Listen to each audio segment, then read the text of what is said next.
Ya karena waktu itu kan bantu teman aja.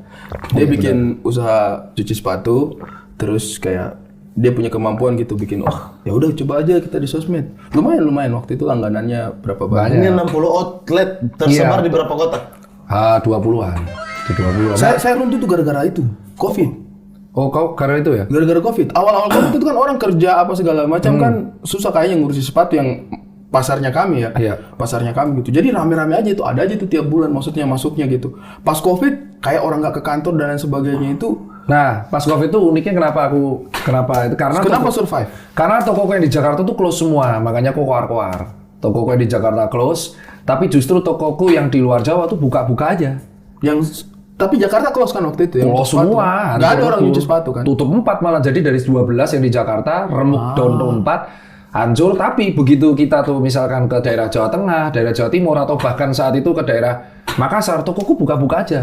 Maka dari situ tuh kan aku ngeritik terus kan, bahwa ya memang saat itu ketat, saat itu kenapa koar-koar, karena aku ngerasa yang ketat itu hanya di Jakarta doang. Karena kalau kita keluar Jawa saat itu kayak toko bisa buka. Baik-baik aja. Itu yang kalau flashback ya, kalau aku flashback. Jadi saat itu kan nggak mungkin saat itu kan aku pernah aku ngomong, Covid masa ada di Jakarta doang sih? Harusnya kita cuma punya 2 pilihan, mau PSBB-nya seluruh Indonesia, atau PSBB-nya nggak usah ada sama sekali, karena nggak mungkin PSBB ketat di Jakarta doang.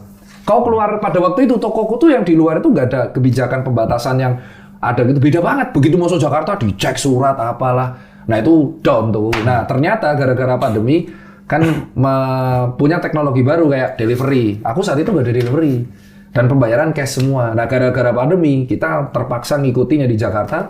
Di Jakarta sekarang cashless semua gara-gara itu habit. Terus punya 2 opsi, bisa ke toko atau delivery. Terus tugasnya Twitter itu adalah ternyata banyak orang komplain itu kalau customer tuh di Twitter. Dan komplainnya itu komplain natural kan? Komplain natural. Jadi akhirnya kan sebagai seorang CEO, bagiku CEO atau owner itu adalah bukan pajangan ya, CEO beneran kalau aku pebisnis nih. Iya, yang turun kerja langsung. Itu adalah yang jadi CS. Either kamu jadi CS atau kamu memang bisa nyuci sepatu.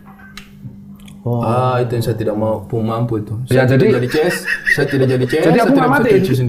CEO itu bukan micromanage, tapi kita memantau jalannya, karena aku sukanya di CS, karena aku yang lain dari awal. Kalau sampai customer tuh rela ngabisin waktunya nge-blow up di medsos, berarti ada yang salah sama tokoku. Jadi aku lebih jadi SPV CS saat itu.